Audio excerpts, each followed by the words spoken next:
नहीं जानती। यही कारण ही जीशु ख्रीष्ट आसीथिले। जदि आम्भे माने जदि ताहांकठारे विश्वास करो ताहा हेले से आम मानकर पाप से कौन करिथांती ताहांक ऊपर बहन करिथांती। जदि आमने पढ़िबा प्रथम जहन 1 अध्यायर 11 एवं 12 पद से जगह लिखाला जेते लोक ताहांकठारे विश्वास कले से समस्त से ताहांकर पुत्र संतान हेबार अधिकार देले। से माने शरीर कि रक्तर से जात हेले ना किंतु कहाँ ठार से जात हेले ईश्वर को ठार जात हेले। हालेलुया।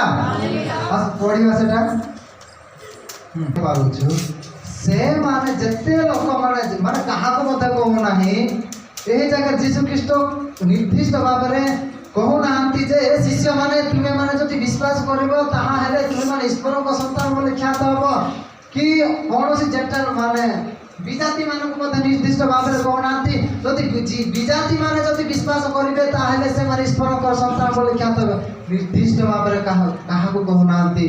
मात्र एही जगह जनरल माने साधारण कहउछंती साधारण तो कहउछंती समस्त कहउछंती जते लोक ए पृथ्वी रे जते लोक अछंती से माने समस्त ताहां विश्वास कले मध्य से माने समस्त कौन होई पारिबे ईश्वर को संतान होई पारिबे। हालेलुया। हालेलुया। एथिनि मते ए जगह लेखला जते लोक ताहां कोठारे विश्वास कले से मानकु से किए से मानकु से कहले जे माने विश्वास करछंती से मानकु से कहले से जीशु ख्रीष्ट समस्त को विश्वास करुथिबा लोक मानकु ईश्वर को संतान संतति बानी मते अधिकार देबे। से माने कौन सी प्रकार जागतिक रक्त मांसर से माने जात हेले नाही किंतु कहा ठार जात हेले बोले खाचे ईश्वर को ठार। हालेलुया। आ दुते हम देखि पारुथिलु जोटा कि आमे पापी थिबा समय रे से मृत्यु भोग कले जोटा हमने पढुथिलु रोमियो 5:8 पद जेते बे हमने पापी थिलु आमन को उद्धार करिबानि मते केहि नथिले पृथ्वी रे। जदि आमे माने जदि चिंता करिबा पुरातन नियमर लोक मानक विषय मध्य पुरातन नियमर लोक माने मध्य मला परे केही स्वर्ग को जाई नथिले। हालेलुया। हम माने जीशु मरण समय पुनरुत्थान जीशु मरण समय मध्य हम वाक्य सुनथिलु एही पृथ्वी रे जते लोक माने पुरातन लोक जते को पुरातन लोक माने विश्वास करथिले जे अब्राहम दाऊद मोसा एबल अनेक महान व्यक्ति मान अछंती से माने मध्य के स्वर्ग को जाई न थिले कारण प्रेरित 4:12 पद लेखा अछि ताहा को छड़ा आ कहा ठारे परित्राण नाही। हालेलुया। जते हम देखिबा पुरातन नियम लोक माने मध्य के स्वर्ग हारण कोइ नथिले कहिबार कारण होउची जोटा कि एफिसियो 4:8 ରୁ 10 पद जोटा लेखा अछि से निचस्थ पृथ्वी को गमन कले जो माने बंदी अवस्था रे थिले से बंदी लोक मान को से बंदी करी समस्त स्वर्ग रो ऊर्ध्व को से नै कि चली गले। हालेलुया। सेटा पढिबा पे को नै से जगह रे कथा लेखा अछि एथिनि मते से लोक माने जिते लोक विश्वास लोक मान थिले से निचस्थ पृथ्वी रे थिले केही मते स्वर्ग हारण करि न थिले। हालेलुया। एतिनि मते जीशु ख्रीष्ट ही एकमात्र पथ अटंती सेति पे आम्भ मानकु ताहांकठारे विश्वास करिबा दरकार।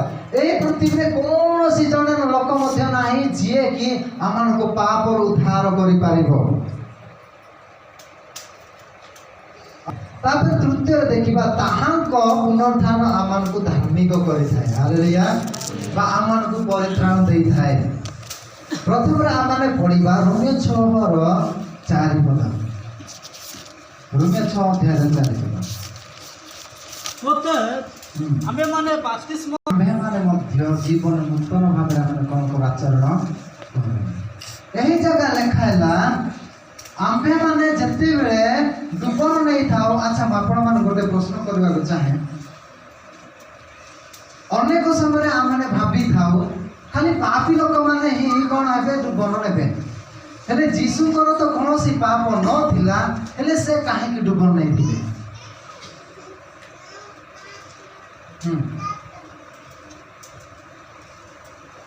भूल हो ठीक हो कहबा चेष्टा कर ଯୀଶୁଙ୍କର ତ କୌଣସି ପାପ ନଥିଲା। ମାନେ ଯୀଶୁ ଖ୍ରୀଷ୍ଟ ଯେତେବେଳେ ସେ ମୃତ୍ୟୁ ଭୋଗ କଲେ, ସମାଧି ପ୍ରାପ୍ତ ହେଲେ, 3 ଦିନ ଠାରୁ ସେ ଉତ୍ଥାପିତ ହେଲେ, ସେହି ସିମ୍ବଲ ମାନେ ସେହି ସଂକେତ ନେଇକି ଆମେ ମାନେ କ'ଣ ହୋଇଥାଉ, ପାଣି ଭିତରେ ଆମେ ବୁଡ଼ି ଥାଉ। ତାପରେ ପୁନରୁତ୍ଥାନର ସିମ୍ବଲ ଅନୁଯାୟୀ ଆମେ କ'ଣ ହୋଇଥାଏ, ପାଣିରୁ ଉଠିଥାଉ। ବୁଝିପାରିଲୁ? ପାଣିରୁ ଉଠିଥାଉ। ହେଲେ ଯୀଶୁଙ୍କର ତ କୌଣସି ପାପ ନଥିଲା, ହେଲେ ସେ କାହିଁକି ଡୁବନ ନେଲେ? ଗଲେ ବାପ୍ତିସ୍ମ ନେବା ନିମନ୍ତେ ସେହି ସମୟରେ ଡୁବକ ଜଣ କ'ଣ କହୁଛନ୍ତି, ମୁଁ ସିନା ଆପଣଙ୍କ ଠାରେ କ'ଣ ନେବି, ବାପ୍ତିସ୍ମ ଦେବାର ଯୋଗ୍ୟ, କିନ୍ତୁ ଆପଣ ମୋ ନିକଟକୁ ଆସୁଅଛନ୍ତି ବାପ୍ତିସ୍ମ ନେବା ନିମନ୍ତେ। କହିବା ସମୟରେ ଯୀଶୁ ଜଣକୁ କ'ଣ କହିଥିଲେ ନଥିଲେ, କିନ୍ତୁ ସେ ଆମମାନଙ୍କୁ ଦେଖେଇବା ନିମନ୍ତେ, ଆମମାନଙ୍କୁ ଶିକ୍ଷା ଦେବା ନିମନ୍ତେ ସେ ଡୁବନ ନେଇଥିଲେ। ସିଏ ମଧ୍ୟ ଜାଣିଥିଲେ ମୁଁ ଯଦି ମରିଯିବି, ମୋତେ ଯଦି ମାରିବେ, ତାହେଲେ ମୁଁ ତୃତୀୟ ଦିନରେ ମୁଁ ନିଶ୍ଚୟ ଉତ୍ଥାପିତ ହେଲେ। ସେ କଥା ସେ ଜାଣିଥିଲେ। କିନ୍ତୁ ସେ ଧର୍ମକର୍ମ ସାଧନ କରିବା ଉଦ୍ଦେଶ୍ୟରେ ସେ ଡୁବନ ନେଇଥିଲେ। ଏହି ଜାଗାରେ ଆମେମାନେ ଯେତେବେଳେ, ଯୋଉଟାକି ରୋମିଓ 6:4 ଦେଖୁଥିଲୁ, ଆମେମାନେ ଯେତେବେଳେ ବାପ୍ତିସ୍ମ ହେଉଛୁ, ସେହି ସମୟରେ ଯୀଶୁଙ୍କ ମରଣରେ ଆମେ ବାପ୍ତିସ୍ମ ହୋଇଥାଉ। ଯେତେବେଳେ ପାଣିରେ ବୁଡ଼ିବା ସମୟରେ ଯୀଶୁଙ୍କର ସମାଧିକୁ ବୁଝାଏ, ଆମେ ଯୀଶୁଙ୍କ ସହିତ ସମାଧି ପ୍ରାପ୍ତ ହଉ।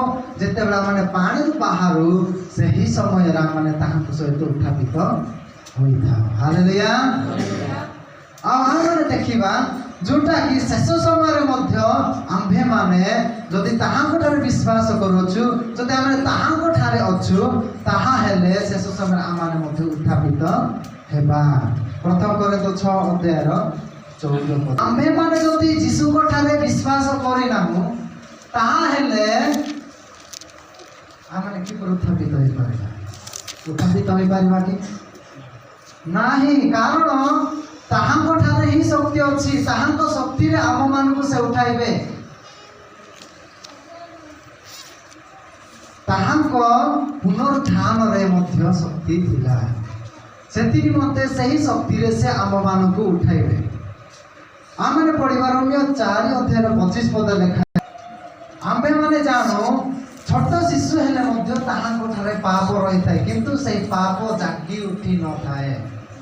ଗୀତ ସଂହିତା 51:5 ଯୋଉଟା ଲେଖା ଅଛି, ମୁଁ ପାପରେ ମୋହର ମାତା ମୋତେ ପାପରେ କ'ଣ କଲେ, ଗର୍ଭଧାରଣ କଲେ, ତାପରେ ମୁଁ ପାପରେ ଜନ୍ମ ହେଲି। ଯଦି ଆମେ ଯେଉଁ ଚିନ୍ତା କରିବା, ଏହି କଥା ଯଦି ଆମେ ଚିନ୍ତା କରିବା, ଛୋଟ ଥିବା ସମୟରେ ଆମମାନଙ୍କ ଠାରେ ପାପ ରହିଥାଏ। ଆଚ୍ଛା, ଗୋଟେ ଏକ୍ସାମ୍ପଲ, ଗୋଟେ ଉଦାହରଣ ହେଉଛି, ନହଙ୍କ ଜଳ ପ୍ଲାବନ ସମୟରେ ସେ ନହଙ୍କ ପରିବାର କି ପରିବାର ଥିଲେ? ସେମାନେ ପାପୀ ପରିବାର ଥିଲେ ନା ଧାର୍ମିକ ପରିବାର ଥିଲେ? ସେମାନେ କି ପରିବାର ଥିଲେ? ଧାର୍ମିକ ପରିବାର ଥିଲେ। ହାଲେଲୁୟା। ଧାର୍ମିକ ପରିବାର ଥିଲେ। ହେଲେ ଏ ସାରା ପୃଥିବୀକୁ ପରମେଶ୍ୱର ଜଳ ଦ୍ୱାରା ବିନଷ୍ଟ କଲେ। ବିନଷ୍ଟ କଲା ଅର୍ଥରେ କେବଳ ଧାର୍ମିକ ପରିବାର ସେହି ଜାଗାରେ କ'ଣ ହେଲେ? ବଞ୍ଚିଲେ, ରହିଲେ 8 ପ୍ରାଣୀ। ସେ ଧାର୍ମିକ ପରିବାର ଯେତେବେଳେ ସେମାନେ ଅଧିକରୁ ଅଧିକ ବଂଶ ବଢ଼ି ଲାଗିଲା, ହେଲେ ଖରାପ ଅଭ୍ୟାସ ଗୁଡ଼ିକ ସେ ଧାର୍ମିକ ପରିବାର ଶିଖେଇଲେ ନା ନିଜ ଠାରୁ ସେହି ପାପ ଉତ୍ପନ୍ନ ହେଲା? ନିଜ ଠାରୁ ହିଁ ସେହି ପାପ ଉତ୍ପନ୍ନ ହେଲା। କାରଣ ଛୋଟ ବେଳରୁ ହିଁ ପାପ ପ୍ରତ୍ୟେକ ଲୋକମାନଙ୍କ ଠାରେ ରହିଥାଏ। ହାଲେଲୁୟା। ଏହି କାରଣରୁ ଆଉ ଥରେ ପାପ ବର୍ତ୍ତମାନ ଜଗତରେ ବ୍ୟାପିବାକୁ ଲାଗିଛି। ଯଦି ପାପ ଯଦି ସେଇ ଜେନେରେସନ୍ ମାନେ ବଂଶ ଠାରୁ ବଂଶ ବା ପିଲାମାନଙ୍କଠାରୁ ଯଦି ସେ ପାପ ଯଦି ସେ ଯାଇନଥାନ୍ତା, ତାହେଲେ ବର୍ତ୍ତମାନ କେବଳ ଧାର୍ମିକ ପରିବାର, ଧାର୍ମିକ ବ୍ୟକ୍ତିମାନେ ହିଁ ରହିଥାନ୍ତେ। ହାଲେଲୁୟା। କୌଣସି ପ୍ରକାର ପାପ ଏହି ଜଗତରେ ନଥାନ୍ତା। କାରଣ ଏହି ପୃଥିବୀରେ ଯେତେ ଲୋକ ବି ଜନ୍ମ ହେଉଛନ୍ତି, ସମସ୍ତେ ପାପୀ ଅଟନ୍ତି। ଯେତେବେଳେ ସେମାନେ ଧୀରେ ଧୀରେ ବଢ଼ୁଛନ୍ତି, ସେହିପରି କ'ଣ ହୋଇଥାଏ? ପାପ ମଧ୍ୟ ଧୀରେ ଧୀରେ ସେମାନଙ୍କ ଅନ୍ତରରେ ଜାଗି ହୋଇଥାଏ। ସେଥିନିମନ୍ତେ ଆମେ ଯୋଉଟା ଆମେ ପଢ଼ିଲୁ ରୋମିଓ 4:25, ଆମ୍ଭମାନଙ୍କ ଧାର୍ମିକ ପ୍ରାପ୍ତି କରିବା ନିମନ୍ତେ, ଆମମାନଙ୍କର ଧାର୍ମିକ ପ୍ରାପ୍ତ ନିମନ୍ତେ ସେ ପୁନରୁତ୍ଥିତ ହେଲେ। ହାଲେଲୁୟା। ଏହି ପରିତ୍ରାଣ ଯୋଉଟାକି ଆମମାନଙ୍କୁ କେବଳ ଯୀଶୁ ଖ୍ରୀଷ୍ଟଙ୍କ ଠାରୁ ହିଁ ମିଳିଥାଏ।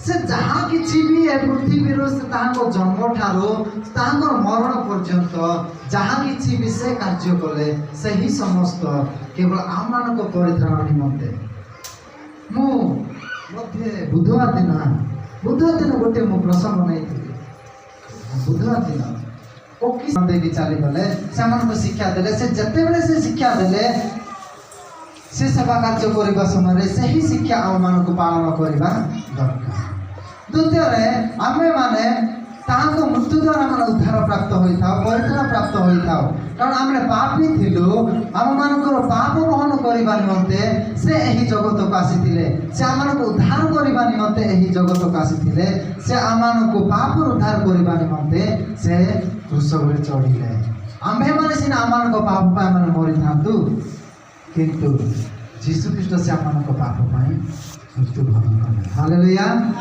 और से आम को धार्मिक गणित करबा निमंते से कौन ले पुनरुत्थित होले जदि आम देखा जीशु को मरण विषय से समय जिते बड़े क्या उद्धार करा जायतिला बारबा उद्धार करा जायतिला मुक्त करा जायतिला बारबा मरिबा कथा थिला से पाप से पापी से डाकू से मरिबा कथा थिला किंतु एही जगह रे कोन होची जेते बेले जीशु ख्रीष्ट को से माने मारिबा पाई चेष्टा करले मारिबा पाई से माने पिलातों आज्ञा मागिले मागिला तार जिते बेले बारबा निकट को जिते लोक मैंने जाए कहते